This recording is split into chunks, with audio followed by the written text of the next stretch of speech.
King of Gods. By Fast Food Restaurant, Kabanata 1318. Nakakaawa si Kunyon. Ang grupo ng Ancient God Profound Devil na anim ay tiyak na malalaman sa pamamagitan ng kontrata ng alagang hayop ni Zhao Feng sa maliit na pas ang magnanakaw na siya ay buhay pa. Sigurado si Zhao Feng na, kapag nalaman nilang buhay pa siya, mag-iisip sila ng iba't ibang paraan para maalis siya. Ang pangkat na kinabibilangan ng grupo ng Ancient God Profound Devil ay lubhang abnormal. Napakadali para dito na makahanap ng impormasyon tungkol kay Zhao Feng. Maaaring magpadala pa ito ng mga tao para manood ng spiritual race, at sa sandaling lumitaw si Zhao Feng, tatangkain nitong hulihin o patayin siya. Para sa kadahilanang ito, sa ekskursyon na ito sa Antian Zone upang kunin ang maliit na pas ang magnanakaw, kinailangan ni Zhao Feng na magtrabaho mula sa mga anino at itago ang kanyang pagkakakilanlan. Kung hindi, maaaring ma-alerto niya ang kanyang kaaway sa kanyang lokasyon. Ngunit kahit na ang eye shrouding art ay hindi maaaring ganap na itago ang kulay ng mata at buhok ni Zhao Feng, at ang mga panlabas na katangian ay kakaiba kahit na sa Ancient Desolate Realm of Gods. Dahil ito ang nangyari, kinailangan ni Zhao Feng na mag-isip ng isa pang ideya. Sa barkong pandigma ng spiritual race. Sino ang taong ito? Isang nakaitim na matanda na nakatitig kay Zhao Wei at hindi nasisiyahang nagtanong. Elder. Ang junior na ito ay si Zhao Wei, inner disciple ng spiritual race. Si Zhao Wei ay may magandang ngiti. Ito ang plano ni Zhao Feng. Gagamitin niya si Zhao Wei bilang kapalit upang kumilos sa kanyang lugar. Si Zhao Wei ay isa ng inner disciple ng spiritual race, kaya ang kanyang pagkakakilanlan ay hindi magdadala ng anumang hinala dito. Bilang karagdagan, si Zhao Wei ay nauna nang pumasok sa Heavenly Divine Realm, naging isang rank 3 True God. Ang ganitong uri ng antas ng paglilinang ay napakadaling baliwalain at hindi magdadala ng anumang problema kapag sinisiyasat. Ito ay isang inner disciple na nakakuha ng mata ng matandang ito. Ang matandang ito ay nagnanais na kunin siya bilang isang disipulo sa lalong madaling panahon at ilalabas siya upang makakuha ng ilang karanasan. Ang Ancient God Floating Spirit ay nagbigay ng paliwanag na ibinigay ni Zhao Feng. Ang Ancient God Floating Spirit ay dating master ni Zhao Yufei, at natural na hindi niya tatanggihan ang isang kahilingan mula kay Zhao Feng. Ang mga salita ng Ancient God Floating Spirit ay naging dahilan upang ang ibang mga tao sa barkong pandigma ay tumingin pa kay Zhao Wei. Ngunit gaano man nila ito nakita, si Zhao Wei ay isang napakapangkaraniwan na tao. Napakaswerte. Bulong ni Jin Kun. Ang isang ordinaryong disipulo na kakapasok lang sa spiritual race at halos hindi na umabot sa rank 3 ay pinapaboran na ng isang Ancient God Elder ng spiritual race. Ang gayong swerte ay hindi kapanipaniwala. Ang trade convoy na ito sa Antian Zone ay isa ring uri ng misyon. Maliban sa 3 Ancient God Elders, mayroong 4 na Ancient God Disciples na nagsagawa ng misyon na ito. Ang 3 elder ay Ancient God Floating Spirit, isang itim na damit na Ancient God, at isang matandang babae na may pilak na buhok. Sa 4 na disipulo, isa lang ang nakilala ni Zhao Feng. Ang nakatatandang kapatid ni Jin Wei, si Jin Kun.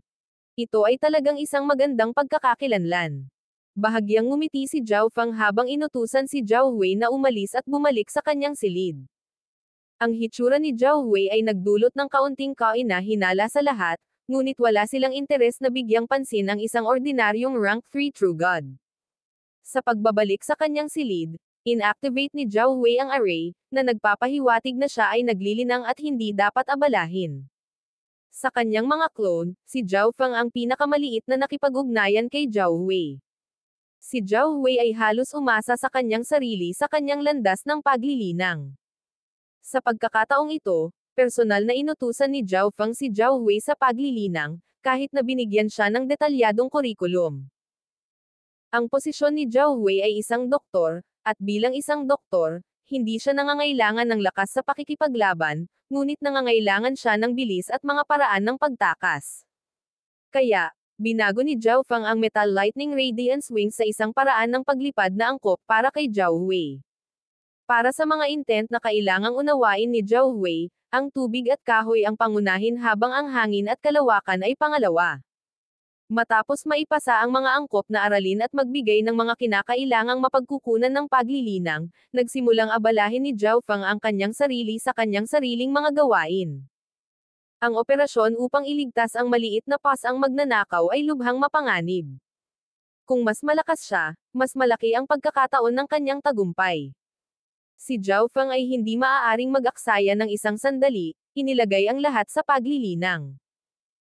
Ngayong na-cultivate na niya ang ikalawang antas ng Chaos Heaven Void Origin Technique, maaari na niyang linangin ang mataas na antas ng Chaos Origin Divine Power na mga kasanayan sa pakikipaglaban tulad ng Chaos Origin Divine Fist at Chaos Origin Shield. Bukod sa mga ito, nilinang din ni Zhao Feng ang Space-Time Eye Bloodline Techniques, Spatial Shift, at higit pa. Pagkaraan ng humigit kumulang 3 buwan, ang barkong pandigma ng spiritual race ay umalis sa Ziling Zone at pumasok sa Antian Zone. Lumabas si Zhao Feng mula sa Space-Time Robe Dimension at kinuha ang bronze coin. Kapag ang tansong barya ay naglalakbay sa parehong direksyon ng maliit na pas ang magnanakaw, ito ay magniningning na may kinang ng bituin. Talagang nasa Antian Zone. Natuklasan din ni Zhao Feng na ang bronze coin ay naglalakbay sa parehong direksyon ng huling hantungan ng barkong pandigma, ang Black Devil Peak. Si Zhao Feng ay orihinal na nagplano na mag-isa ng mag-isa pagdating niya sa Antian Zone, ngunit dahil ang kanyang target ay nasa parehong direksyon ng Black Devil Peak, nagpasya si Zhao Feng na maglakbay kasama ang spiritual race patungo sa Black Devil Peak bago umalis sa kanyang sarili. Ang Black Devil Peak ay isa sa 5 star na paksayon ng Antian Zone. Mas madaling mangalap ng impormasyon kung saan maraming tao ang nagtitipon. Bumalik si Zhao Feng sa Space-Time Robe Dimension at ipinagpatuloy ang kanyang pag-iisa. Pagkatapos lamang niyang patatagin ang ikalawang antas ng Chaos Heaven Void Origin Technique at pamilyar sa mga kasanayan sa pakikipaglaban sa antas na iyon ay pinili ni Zhao Feng na magpahinga sandali. Swish! Naglabas si Zhao Feng ng isang translucent na hugis chestnut na kristal mula sa kanyang interspatial dimension. Sa loob ng kristal ay malinaw na isang pares ng mga mata. Ito ay isang pares ng Eyes of Space-Time. Ito ang pares na ninakaw ng maliit na pas ang magnanakaw mula sa 8 panig na pagkakabit. Bago mahuli, ibinigay ng maliit na pas ang magnanakaw ang pares ng Eyes of Space-Time kay Zhao Feng. Ang aking Chaos Heaven Void Origin Technique ay pangunahing nililinang ang space intent. Kung magkakaroon ako ng clone sa Eye of Space-Time, malaking tulong ito sa akin habang naiintindihan ko ang space intent. May ideya si Zhao Feng. Sa pamamagitan lamang ng pagbibigay ng pares ng Eyes of Space-Time na ito sa kanyang susunod na clone ay na-maximize niya ang halaga ng mga mata na ito. Gayunpaman, pinag-aaralan pa rin niya ang ika-4 na antas ng Soul Splitting Technique, kaya medyo malayo pa rin ang pang-4 na clone para mabuo. Isang araw, sa wakas ay dumating ang spiritual race worship sa Black Devil Peak. Sa wakas ay lumabas si Zhao Feng mula sa kanyang pag-iisa. Ang misyon sa pagkakataong ito ay medyo simple. Tumayo si Jin Kun sa harapan ng barkong pandigma at nagbigay ng isang nasisiyahang ngiti. Nalaman ni Zhao Feng na ang spiritual race worship ay 2 beses na hinarang ng mga bandido, ngunit madali silang inalagaan ng spiritual race ancient gods. Sina Zhao Hui at Zhao Feng, na nag-iisa sa buong panahon, ay walang ideya na nangyari ang mga insidenteng ito hanggang ngayon. Siyempre, ito ay dahil din sa mahina si Zhao Hui kaya nakalimutan na siya ng lahat. Noong nakaraan, ang mga misyon ng pangangalakal ng spiritual race ay haharangan at hahadlangan ng Blazing Gold Race, ngunit para sa Blazing Gold Race na hindi magpadala ng sinuman sa pagkakataong ito ay nakakagulat. Ang kulay pilak na buhok na matandang babae ay may masamang tingin sa kanyang mga mata. Tahimik na napatawa si Zhao Hui sa kanyang sarili. Sa mga guho ng Heaven's Legacy Race, 9 na Ancient Gods ng Blazing Gold Race, kabilang ang isang Rank 8 Ancient God, ay bumagsak. Kahit na sa isang 5 star na paksayon, ito ay isang napakalaking kawalan. Kung ang 2 5-star faction ay nakipagdigma sa oras na ito, ang Blazing Gold Race ay matatalo ng walang tanong. Walang alinlangan na ginagamit nila ang oras na ito para dilaan ang kanilang mga sugat at ibalik ang kanilang kapangyarihan, kaya wala silang oras na mag-alala tungkol sa spiritual race. Lumingon si Zhao Feng upang tingnan ang makapal na dagat ng itim na fog sa kanilang harapan. 5 matarik na bundok ang nakita sa lalong madaling panahon na nagmumula sa itim na ambon, tulad ng mga kuko ng isang multo na naglalayong umakyat sa lupa. Ang Black Devil Peak, isa sa 5 star na paksayon ng Andean Zone, ay hindi kontrolado ng anumang pangunahing lahi. Sa halip, ito ay isang sekta na kumuha ng bawat uri ng disipulo. Sa isa sa mga panlabas na taluktok ng Black Devil Peak ay isang yugto ng pakikipaglaban, kung saan maraming mga disipulo ng Black Devil Peak ang nagtipon. Sa sandaling ito, isang gintong figure ang bumagsak sa lupa. Big Brother Cloudbreaker. Narito na ang True God Cloudbreaker. Naalarma ang hiyawan ng mga manunood sa paligid. Ang True God Cloudbreaker ay nagtataglay ng Eye of Destruction at isa sa mga inner peak na disipulo ng Black Devil Peak. Usap-usapan na nasa peak na siya ng rank 3. Kailangan lang niyang makapasok sa rank 4, at magiging core disciple na siya. Big Brother Cloudbreaker, dumating ka ulit. Isang matangkad na kabataan na tila isang bag ng buto ang umakyat upang salubungin siya. Ayon sa mga utos mo, may mga outer peak disciples akong hinahamon siya araw-araw. Dumating ka sa tamang oras. Hindi pa tapos ang laban. Ang Skeletal Youth ay nagbigay ng nakakapangiwi ng ngiti. Siya ang pinaka-nakatatanda sa mga outer peak na disipulo, ngunit ang True God Cloudbreaker ay nasa bingit ng pagsali sa hanay ng mga pangunahing disipulo. Sa kanyang Eye of Destruction, walang limitasyon ang kanyang mga prospect sa hinaharap. Gagawin ko ang sinumang manalo sa labanang ito ng isang Divine Blood Pill. Ang True God Cloudbreaker ay nakakita ng isang gintong figure sa entablado at nagbigay ng mapaglarong ngiti. 2 figure ang mabangis na naglalaban sa entablado. Kaboom! Isang kabataang nakasuot ng itim na nakahawak sa isang metal claw ang nagpakawala ng isang napakalaking itim na kalansay. Ang ibang tao, isang gintong figure, ay hindi nagkaroon ng oras upang mag-react at itinulak pabalik sa gilid ng entablado, ang kanyang katawan ay natatakpan ng mga sugat na dumudugo. Kunyon, pagkatapos ng lahat ng oras na ito, hindi ka pa lumalakas. Isang masayang ngiti ang ibinigay ng binata na nakasuot ng itim. Kalokohan. Ang True God Kunyon ay umakyat.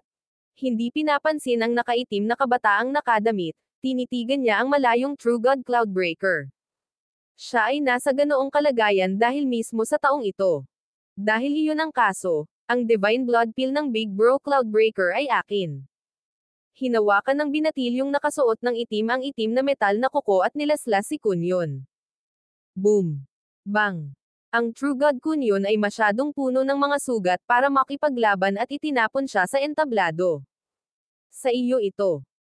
Ang True God Cloudbreaker ay naglabas ng isang tableta na mukhang kulay dugo na salamin at itinapon ito sa kabataang nakaitim na damit, pagkatapos ay naghanda na siyang lumipad. Cloudbreaker. Ikinuyom ni Kunyon ang kanyang mga ginintoang kamao, ang kanyang pulang dugo na mga mata ay nanlilisik sa True God Cloudbreaker. Nakarating siya sa Ancient Desolate Realm of Gods 10 taon na ang nakalilipas at nagtagumpay na makapasok sa isang 5-star faction. Ngunit sa kanyang pagtataka, ang Demigod Destruction ng Continent Zone ay nasa Black Devil Peak din. Siya ay dumating ng mas maaga kaysa kay Kunyon, at ang kanyang kadugo at talento ay mas mahusay, kaya nakatanggap siya ng mas mahusay na paggamot mula sa Black Devil Peak. Sa orihinal, hindi sinasadyang pinigilan ng True God Cloudbreaker si Kunyon, hindi siya gaanong binibigyang pansin, ngunit nagbago ang kanyang ugali mula noong God Eye Assembly. Araw-araw, pinapahiya niya sa mga panlabas na disipulo si Kunyon. Nako, hindi pa rin nakaalis si Kunyon sa Black Devil Peak. Alam niya na, sa sandaling umalis siya, ipapatay siya ng True God Cloudbreaker. Boom! Sa sandaling ito, isang napakarilag na barkong pandigma ng asul at puting bakal ang umuungol sa kanilang mga ulo. Ito ay isang barkong pandigma na kabilang sa spiritual race ng Zilling Zone. Bawat ilang dekada, ang Black Devil Peak at ang spiritual race ay bibisita sa isa't isa at gagawa ng ilang mga trade. Emosyonal na sabi ng isa sa mga nakatatandang Outer Peak disciples. Bakong pandigma ng spiritual. Nanginginig ang katawan ni True God Cloudbreaker habang nakatitig sa barkong pandigma. Si Zhao Feng ay miyembro ng spiritual race. Nagsimulang magpanik ang True God Cloudbreaker. Natural na alam niya ang tungkol sa relasyon ni Kunyon kay Zhao Feng. Kung nalaman ni Zhao Feng na ganito ang pakikitungo niya kay Kunyon, hindi siya mapapatawad. Ngunit walang ideya si Zhao Feng kung saan haantong si Kunyon, kaya tiyak na hindi siya partikular na pupunta sa Black Devil Peak para lang doon. Ngunit hindi niya alam na, sa loob ng asol at puting bapor na pandigma na ito, isang medyo iskolar na kabataan na medyo ordinaryong hitsura ang malamig na nakatingin sa kanya. King of Gods, Kabanata 1319. Pagbisita. Nang makita ni Zhao Feng si Kunyon, hindi niya maiwasang isipin ang 30 taong kasunduan na ginawa niya sa kanya pabalik sa Continent Zone. 40 taon na ang lumipas mula noon. Hindi maiwasan ni Zhao Feng na gunitain. Kahit na ang 40 taon ay halos hindi gaanong mahalaga sa iba, para kay Zhao Feng, ang 40 taon na ito ay napakahaba. Hindi ko akalain na nandito silang dalawa. Nadama ni Zhao Feng na ang mga paraan ng mundo ay talagang hindi maipaliwanag. Sa Continent Zone, sina Kunyon at True God Cloudbreaker ay kabilang sa magkasalungat na dinastiya. Ngayong pareho silang nasa Black Devil Peak, natural na hindi sila maaaring maging magkaibigan. Sa lakas man o katayuan, ang True God Cloudbreaker ay higit na nakahihigit sa Kunyon. Madali niyang paglaruan si Kunyon hanggang sa siya ay mamatay. Hindi na kailangang mag-isip para malaman na si Kunyon ay malamang na nasasakal hanggang sa mamatay. Ang relasyon sa pagitan ni Zhao Feng at Kunyon ay maaaring ilarawan bilang puro transactional sa kalikasan. Gayunpaman, magkakilala na ang dalawa sa loob ng napakaraming taon, at kung wala si Kunyon, hindi na mararating ni Zhao Feng ang kanyang kasalukuyang estado. Bukod pa rito, walang magandang impresyon si Zhao Feng sa True God Cloudbreaker at talagang kinasusuklaman siya. Kaya, nagpa siya si Zhao Feng na tumulong. Boom! Ang asol at puting bapor na pandigma ay dumaan sa itim na ambon at hindi nagtagal ay dumating sa pinakasentro ng 5 itim na taluktok. Naghihintay na sa summit ang ilang miyembro ng upper echelon ng Black Devil Peak. Mga panauhin mula sa spiritual race, maligayang pagdating. Ang Black Devil Peak ay naging bastos sa hindi paglabas para batiin ka. Isang malaking itim na nakasuot na elder ang agad na humakbang pasulong, ang kanyang malakas na aura ay agad na umaapi kay Zhao Wei. Masyadong magalang si elder tao. Ang may pilak na buhok na matandang babae mula sa spiritual race ay agad na humakbang pasulong. Ang lahat ng miyembro ng spiritual race ay bumaba mula sa barkong pandigma at pinamunuan ng pinakamataas na echelon ng Black Devil Peak patungo sa gitnang bundok. At sino ang binata? Isang elder na may malademonyong mukha at puti at itim na mga tato sa kanyang katawan ay tumingin ng may pagtataka at hinamak kay Zhao Wei. Siya ay isang spiritual race disipulo na nakatawag ng pansin sa akin. Nagpa siya akong isama siya para magkaroon siya ng karanasan. Sabi ng Ancient God Floating Spirit. Ang Ancient God Floating Spirit ay isang rank 8 Ancient God ng spiritual race at senior generation, at ilang beses na siyang nakarating sa Black Devil Peak, kaya sobrang pamilyar siya sa mga elder ng paksayon na ito.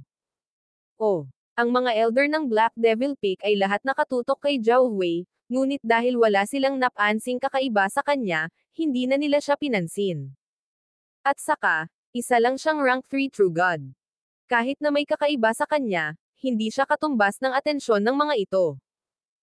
Napansin ni Zhao Feng habang naglalakad sila na ang tatlong elder, kabilang si elder tao, ay sobrang palakaibigan, habang ang mukha ng demonyong elder at isa pang elder ay malamig ang pakikitungo sa spiritual race. Nag-usap ang mga upper echelons ng dalawang 5-star factions pagdating nila sa main hall. Hindi isasama ng junior na ito ang kanyang sarili sa mga bagay ng mga nakatatanda. Bago pumasok sa pangunahing bulwagan, nagpa siya si Zhao Wei na magpaalam. Nalaman ng magkabilang panig na ang mga salita ni Zhao Wei ay tanda ng kanyang pagiging mataktika.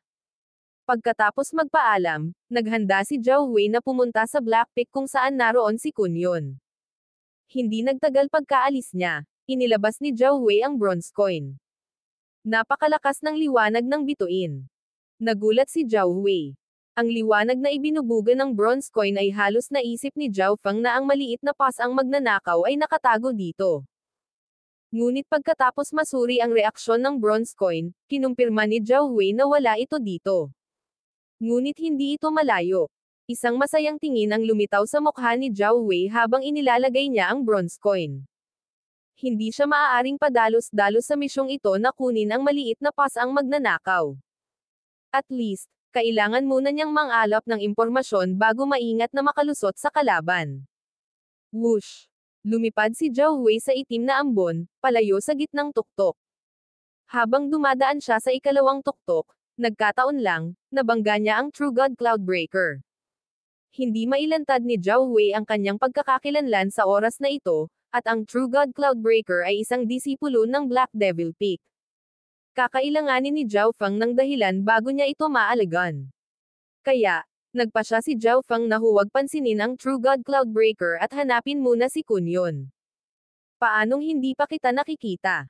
Hindi mo ba alam na ang mga disipulo sa tuktok na bahagi lamang ang makakapasok sa bundok na ito? Nang makitang hindi man lang siya binati ni Zhao Wei, tinawag ng True God Cloudbreaker si Zhao Wei na huminto. Kailangang malaman na kahit ilang may mataas na ranggo na inner peak na disipulo ay babatiin ang True God Cloudbreaker kapag nakita nila siya, ngunit ang ordinaryong kabataang ito na may katamtamang lakas ay nagbigay lamang sa True God Cloudbreaker ng malamig na tingin ng kawalang interes. Hindi ako isang inner peak disciple, pero paano kung pumasok ako? Masungit na sagot ni Zhao Wei. Siya ay isang pinarangalan na panauhin mula sa spiritual race. Ano ang maaaring gawin sa kanya ng True God Cloudbreaker? Ikaw. Ganyan ka ba nagsasalita sa akin? Ang mukha ni True God Cloudbreaker ay nanlamig sa gulat, at pagkatapos ay nagsalita siya sa malungkot na tono. Dahil si Zhao Wei ay hindi isang inner peak disciple ngunit naglakas loob pa rin na makipagtalo sa kanya, walang magrereklamo kung ang True God Cloudbreaker ay bumangga at bugbugin si Zhao Wei hanggang sa siya ay kalahating patay. Ganito ba ang pakikitungo ng Black Devil Peak sa mga bisita nito? Hindi mapigilan ni Zhao Wei na mapangiti. Ikaw ay isang spiritual race disciple. Nagulat si True God Cloudbreaker, at agad na nawala ang kanyang madilim na ekspresyon. Mula sa mga salita ni Zhao Wei, nahulaan niya kung sino ang taong ito. Ngunit mula sa kanyang nalalaman, ang mga komersyal na pakikitungo sa pagitan ng spiritual race at Black Devil Peak ay palaging isinasagawa sa pagitan ng mga upper echelon. Ngunit sa pagkakataong ito, ang spiritual race ay talagang nagdala ng isang rank 3 True God. Ito ay patunay na si Zhao Wei ay nagtataglay ng hindi pangkaraniwang katayuan. Bukod dito, ang spiritual race ay isang mas maunlad na 5-star na paksayon kaysa sa Black Devil Peak. Paumanhin ko, mahina ang paningin ng isang ito at hindi inakala na ang good sir ay isang talento ng spiritual race. Agad na napangiti si True God Cloudbreaker. Si Zhao Wei ay malamig na ngumuso sa pang-aalipusta at umalis. Ang pagkilos na ito ay nagpakibot ng labi ni True God Cloudbreaker, ang kanyang puso ay nag-aapoy sa galit. Gayunpaman, si Zhao Wei ay isang panauhin mula sa malayo.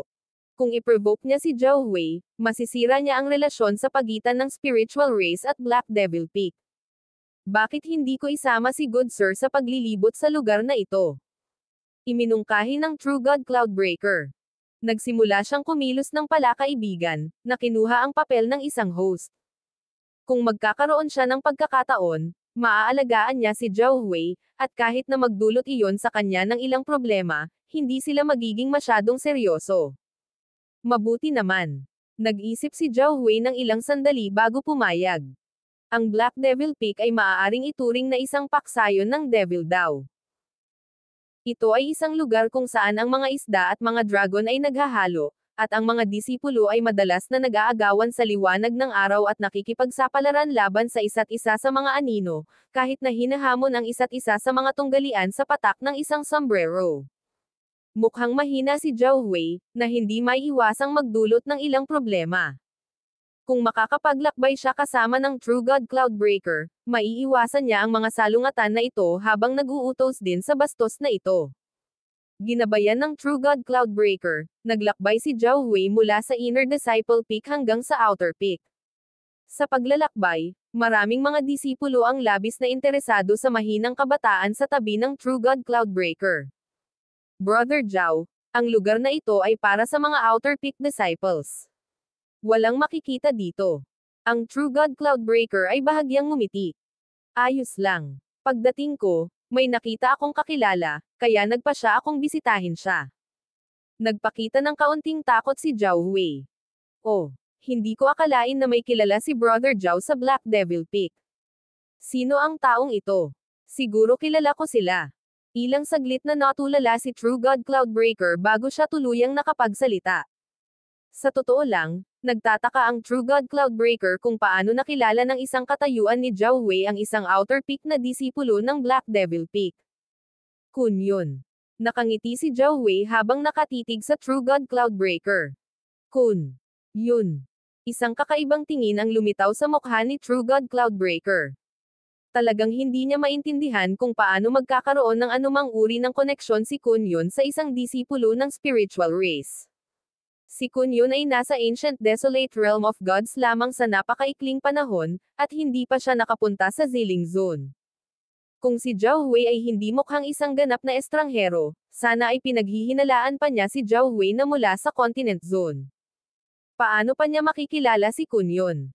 Nang isipin niya ang tungkol sa sarili niyang relasyon kay Kun Yun, talagang ayaw ng True God Cloudbreaker na kunin si Zhao Wei sa kanya, ngunit ang kanyang ekspresyon ngayon ay malinaw na nagpapakita na kilala niya si Kun Yun. True God Cloudbreaker, magandang araw. Sa anong dahilan pinarangalan tayo ng True God Cloudbreaker sa kanyang presensya? Halos lahat ng outer peak na mga disipulo ay tumawag sa True God Cloudbreaker bilang pagbati sa pagdating niya. Ang True God Cloudbreaker ay tila nasiyahan dito, may pagmamalaki sa kanyang mukha habang siya ay lumalampas sa hindi mabilang na mga alagad sa labas. Brother Zhao, dito. Ang True God Cloudbreaker ay bahagyang ngumiti. Sino ang katabi ng True God Cloudbreaker? Paanong hindi ko pa siya nakikita noon? Sa hitsura nito, malamang na siya ay may mataas na katayuan. Lahat sila ay una nang kinuha si Zhao Wei bilang isang taong nagsisikap na makasama sa magandang biyaya ng True God Cloudbreaker, ngunit ang saloobin ng True God Cloudbreaker ay ngayon lang nalaglag ang kanilang mga panga. Dahil sa pagkamausisa, maraming outer peak disciples ang nagpasya na sundan ang pares. Hindi nagtagal ay dumating sina Zhao Wei at True God Cloudbreaker sa tirahan ni Kun Yun. Pumunta sila para hanapin si Kun Yun. Tinuruan na ng leksyon si Kun Yun ngayon. Dahil personal siyang binisita ng True God Cloudbreaker, napahamak siya. Ilang outer peak disciples ang tumawa sa pag-asam sa palabas na kanilang masasaksihan. Alam nilang lahat na ang True God Cloudbreaker ay nagtatarget ng outer peak disciple na True God Kun Yun, ngunit ang True God Cloudbreaker ay bihirang pumunta ng personal kay Kun Yun. Parang lahat sila ay malapit ng masaksihan ang isang palabas. Unti-unti, parami ng parami ang mga outer peak disciple ay nagsimulang magtipon. Sa loob ng kanyang tirahan, may napansin si Kun Yun na kakaiba. True God Cloudbreaker, ano lang ang ginagawa mo? Umalis si Kun Yun at marahas na tinitigan ang True God Cloudbreaker. Ang True God Cloudbreaker ang naging dahilan ng pagpapahiya at pagbugbog sa kanya tuwing ilang araw. Nagtiis lamang si Kun Yun sa pamamagitan ng pag-iisip ng isang araw sa hinaharap kung saan malalampasan niya ang True God Cloudbreaker at hugasan ang lahat ng kanyang mga nakaraang kahihiyan. Brother Zhao, huwag mo itong pansinin. Mayroong maliit na hindi pagkakaunawaan sa pagitan namin ni Kun Yun. Casual na sabi ng True God Cloudbreaker. Sa kanyang status sa Black Devil Peak, kahit na may relasyon si Zhao Wei kay Kun Yun, wala siyang magagawa sa kanya. Ano na lang ang sinusubukang gawin ng hamak na ito? Naging maingat si Kun Yun. Ang True God Cloudbreaker ay tiyak na hindi bumisita sa kanya para sa anumang kabutihan. Sinimulan din ni Kun Yun na tingnan ang kabataang nakatayo sa tabi ng True God Cloudbreaker. Siya ay tila isang ordinaryong kabataan, sadyang walang kakayahang ikumpara sa katayuan ng True God Cloudbreaker. Ngunit dahil kasama niya ang True God Cloudbreaker, tiyak na hindi siya mabuting tao. Sa katunayan, tila may isa pang kaaway si Kun Yun. Ngunit sa pagtataka ni Kun Yun, pinaghiwalay ni Zhao Wei ang kanyang mga braso at naglakad palapit sa kanya. Kun Yun, ang tagal na nating hindi nagkita. Paano ka naging ganito? Si Zhao Wei ay lumitaw na handang yakapin si Kun Yun sa isang yakap. Hindi napigilan ni Kun Yun na umatras ng 2 hakbang habang nagtataka siyang nakatingin kay Zhao Wei. Ang tanawing ito ay nag-iwan din sa panlabas na rurok ng mga disipulo na natulala. Hindi ba't si Kun Yun ang taong patuloy na tina-target ng True God Cloudbreaker? Bakit ang isang taong kasama ng True God Cloudbreaker ay napakakaibigan kay Kunyon? Bagamat hindi nila maintindihan kung ano ang nangyayari, naniniwala ang karamihan sa mga tao na may gagawin ang True God Cloudbreaker. Sa ilang sandali, tiyak na magdurusa si Kunyon ng mas hindi mabata na kahihiyan. Kunyon, matagal na kitang hindi nakikita kaya hindi mo nakilala ang kaibigan mo. Napangiti si Zhao Wei habang niyayakap si Kunyon. Kasabay nito, nagsimula siyang maglabas ng wood intent. Dalubhasa si Zhao Wei sa medicine daw, at ang mga mapagkukunan ng paglilinang at malalim na pamamaraan na ibinigay sa kanya ni Zhao Fang ay nagbigay daan sa kanya na maabot ang isang napakataas na antas sa medicinal arts. Ito ay natigilan si Kunyon. Ang kakaibang lalaking ito na sumama sa True God Cloudbreaker ay tinatrato siyang parang kapatid at ginagamot pa ang kanyang mga sugat. Kunyon, maayos pa ba ang Hall of Gods noong umalis ka? Ang boses ni Zhao Wei ay biglang umalangaw-ngaw sa isip ni Kunyon. Si Kunyon ay tila tinamaan ng kidlat, ang kanyang katawan ay naninigas habang hindi makapaniwalang nakatingin kay Zhao Wei. King of Gods, Kabanata 1320. Pumunta si Kunyon sa labanan. Si Kunyon ay tila tinamaan ng kidlat, ang kanyang katawan ay naninigas habang hindi makapaniwalang nakatingin kay Zhao Wei. Mula sa mga salita ni Zhao Wei, natitiyak ni Kunyon na ang taong ito ay mula sa Great Gan Dynasty ng Continent Zone, marahil ay konektado pa sa Hall of Gods. Ngunit hindi maalala ni Kunyon ang sinumang tulad nito sa Hall of Gods. Pagkatapos ng lahat, kakaunti lamang ang mga tao na may pag-asa na maabot ang sinaunang Desolate Realm of Gods. Ngunit dahil kilala siya ng taong ito at walang sinasadyang pinsala, talagang walang pakialam si Kunyon sa iba. Ang kanyang kasalukuyang mga kalagayan ay hindi kakayanin, at tila siya ang magiging laruan ng True God Cloudbreaker sa natitirang bahagi ng kanyang buhay. Ang Zhao Wei na ito na lumitaw ng wala saan ay may kakaibang katayuan at napaka-friendly sa kanya. Baka mahiram niya ang lakas ni Zhao Wei para takasan ang kanyang kahabag-habag na sitwasyon. Dahil ang taong ito ay nag-message sa akin ng privado, ibig sabihin ay ayaw niyang malaman ng iba ang tungkol dito. Ang isip ni Kunyon ay umiikot, at pagkatapos ay tumingin siya sa True God Cloudbreaker. Bagamat hindi niya alam kung ano ang gusto ni Zhao Wei, malamang na gustong tulungan siya ni Zhao Wei, kaya nagpa siya si Kunyon na makipagtulungan sa kanya sa halip na ilantad siya. Sa wakas alam mo na kung paano ako bibisitahin. Maya-maya, tumawa si Kunyon at sumagot. Ang mga nakapaligid na panlabas na pik na mga disipulo ay nagmamasid sa kakaibang eksenang ito sa kalituhan, hindi alam kung paano ito bubuo. Bakit ang isang taong sumama sa True God Cloudbreaker ay nagpakita ng napakabait na pakikitungo kay Kunyon? Paanong mabigat ang mga sugat mo? Dito. Ito ay isang sagradong gamot para sa paggamot ng mga sugat.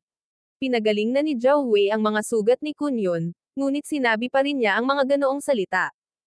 Ibinalik ni Zhao Wei ang kanyang kamay, nagsiwalat ng 10 uri ng mahahalagang halamang gamot at gamot. Ang dalawa sa mga ito ay talagang inilaan para sa pagpapagaling ng mga sugat, at magkakaroon pa ng malaking epekto sa mga pinsala ng rank 4 o rank 5 True Gods. Ang natitira ay mga mapagkukunan ng paglilinang. Nakikita ko ba ang mga bagay? Iyan ang Red Lotus Fruit, at ang True Dragon Leaves, at maging ang Yin Yang Origin Life Pills. Ang mga mahahalagang bagay na kinuha ni Zhao Wei ay ang lahat ng mga disipulo ni Devil Dao sa malapit na matako na nakatingin sa kanya. Ang pinakamalakas sa mga Outer Peak Disciples ay ang rank 3 True Gods lamang, kaya ang mga bagay na kinuha ni Zhao Wei ay lahat ay napakahalaga sa kanila. Ang batang ito ay tiyak na may ilang uri ng espesyal na katayuan sa spiritual race. Medyo nasasabik din si True God Cloudbreaker habang tinitingnan niya ang mga kayamanang iyon. Wala siyang magandang impresyon kay Zhao Wei, lalo na't kilala ni Zhao Wei si Kunyon. Samantala, si Kunyon ay lubos na natulala. Ang estranghero na ito ay hindi lamang tinatrato siya bilang isang kapatid at ginagamot ang kanyang mga sugat, ngunit nag-aalok din siya sa kanya ng maraming mahalagang kayamanan. Nag-iisip si Kunyon kung nananaginip ba siya. Paanong ang langit ay nagpaulan ng napakaraming kapalaran sa kanya. Pero kahit nalilito siya, hindi siya tatanggi na kunin ang mga gamit na ito. Agad na kinuha ni Kunyon ang lahat ng mga bagay na ito. Gamit ang mahalagang mga mapagkukunang ito, Malapit na akong makapasok sa rank 3. Si Kun Yun ay labis na nasa sabik. Sa tulong ni Zhao Fang, nakapasok siya sa Ancient Desolate Realm of Gods habang isang demigod lang. Higit pa rito, siya ay muling naglilinang mula sa isang patak lamang ng dugo, at sa loob ng 30 taon pagkatapos umalis ni Zhao Fang, palagi niyang pinatatag ang kanyang mga pundasyon at nag-iipon ng enerhiya. Para sa mga kadahilanang iyon, sa ika-5 taon pagkatapos niyang dumating sa Ancient Desolate Realm of Gods, direkta siyang pumasok sa rank 2 nanograms Heavenly Divine Realm. Ngunit sa pamamagitan ng pagkakataon, napunta siya sa 5-star na paksayon na Black Devil Peak, kung saan labis siyang hinadlangan ng True God Cloudbreaker kaya nabigo siyang sumulong pa. Lahat ng mga panlabas na disipulo ay nagmasid sa pagkabalisa habang tinatanggap ni Kun Yun ang mga kayamanang ito, ngunit wala ni isa sa kanila ang nang-ahas na subukan ang anuman. Si Brother Zhao ay may hindi mabilang na mga kayamanan, kaya sigurado ako na ang iyong lakas ay kasing abnormal. Biglang sinabi ni True God Cloudbreaker sa masasamang tono. Sinulyapan ng mga Outer Peak disciples ang True God Cloudbreaker, nagtataka kung ano ang kanyang ginagawa. Karaniwan. Simpleng sagot ni Zhao Wei. Masyadong mapagpakumbaba si Brother Zhao. Ang spiritual race ay mas makapangyarihan kaysa sa Black Devil Peak, kaya sigurado ako na ang karamihan ng Black Devil Peak's rank 3 True Gods ay dapat na lahat ay walang laban para sa iyo. Pinalamutian ng True God Cloudbreaker ang lakas ni Zhao Wei. Galing siya sa spiritual race. Malamang sumakay siya sa barkong pandigma na iyon. Sa sandaling ito, sa wakas ay nalinaw na ang pagkakakilanlan ni Zhao Wei. Sa wakas ay naunawaan ng lahat na si Zhao Wei ay hindi isa sa mga kasama ng True God Cloudbreaker. Ngunit ngayon ay hindi nila maintindihan kung paanong ang Kun Yun na kanilang binubuli ay nakakakilala ng isang tao mula sa spiritual race, at isang taong may medyo hindi pangkaraniwang katayuan din. Spiritual race. Ungol ni Kun Yun. Dahil sa dalawang salitang ito, naisip niya si Zhao Yufei, ngunit kahit si Zhao Yufei ay hindi maaaring malaman ang eksaktong lokasyon niya. Ang True God Heiku na ito ay nais na makatanggap ng pagtuturo mula sa isang henyo ng spiritual race. Isang kalansay na kabataan ang humakbang pasulong. Bilang isa sa mga kasama ng True God Cloudbreaker, naiintindihan ng True God Heiku ang kanyang iniisip.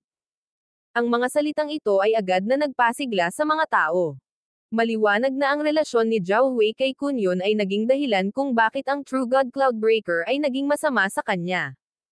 Ang True God Heiku ay isang rank 3 True God, ang pinakamahusay sa mga alagad ng panlabas na sekta, at isang makapangyarihang manlalaban. Brother, hindi ako kapares sa kanya. Bakit hindi ka lumaban sa pwesto ko? Sinabi ni Zhao Wei kay Kun Yun. Ang mga salitang ito ay nagpatigil sa lahat. Pagkatapos ng lahat, ang True God Heiku ay isang rank 3 True God habang si Kun Yun ay isang rank 2 True God. Sa kabila nito, hinihiling ng rank 3 True God na si Zhao Wei ang isang rank 2 True God na lumaban sa kanyang lugar. Kung hindi dahil sa katotohanan na ang True God Cloudbreaker ay malinaw na nagpapakita ng puot kay Zhao Wei, maniniwala silang lahat na si Zhao Wei ay nakikipagtulungan sa True God Cloudbreaker upang gumawa ng gulo para kay Kun Yun.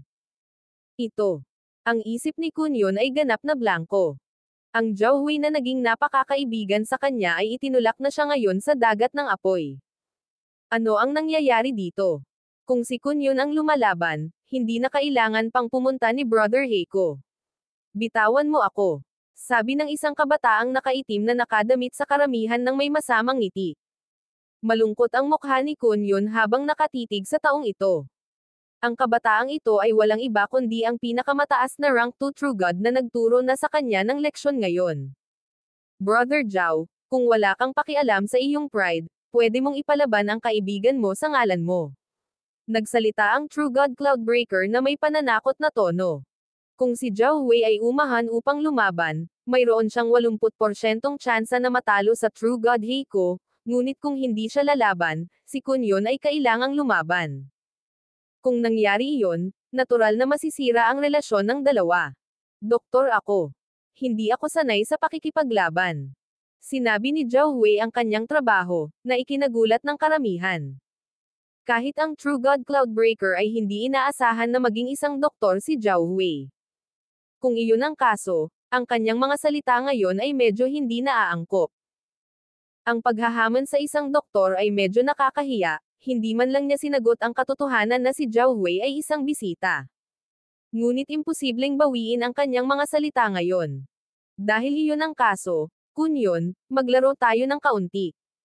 Ang nakaitim na kabataang nakadamit ay umakyat sa entablado ng pakikipaglaban, habang tinitingnan niya si Kunyon. Ikaw. Namula agad ang mukha ni Kunyon. Kanina pa lang siya binigyan ng mabangis na pambubugbog ng kabataang ito kaya natatakpan ng mga sugat ang katawan. Kahit na ang mga sugat na ito ay gumaling na ngayon, hindi pa rin siya mapapantayan sa kabataang ito na nakaitim na damit.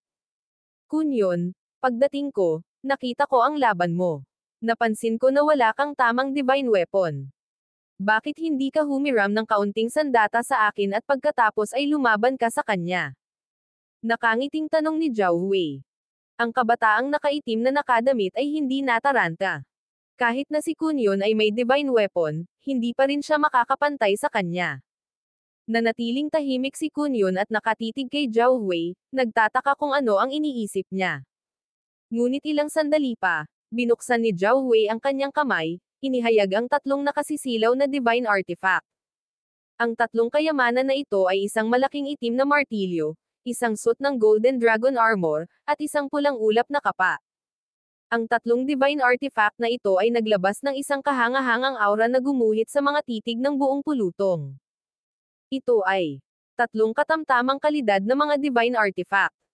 Napalunok ang nakaitim na kabataang nasa entablado habang nakatitig sa gulat. Talagang kumuha siya ng tatlong average na kalidad na mga divine artifact ng sabay-sabay. Napabuntong hininga din sa pagtataka ang iba, nagniningning ang mga mata sa katakawan. Ito. Tapos aawayin pa kita. Si Kunyon ay natigilan sa una, ngunit pagkatapos ay ang kanyang mukha ay nagpakita ng isang kalugod-lugod na ekspresyon. Ang average na kalidad ng mga divine artifact ay para sa rank 4 hanggang rank 6. Ang mga ito ay mga divine artifact na karaniwan ay hindi niya nakikita. Sa kanilang tatlo, talagang nagkaroon siya ng pagkakataong manalo. Swish. Gamit ang tatlong divine artifact na ito, tumalon si Kunyon sa entablado.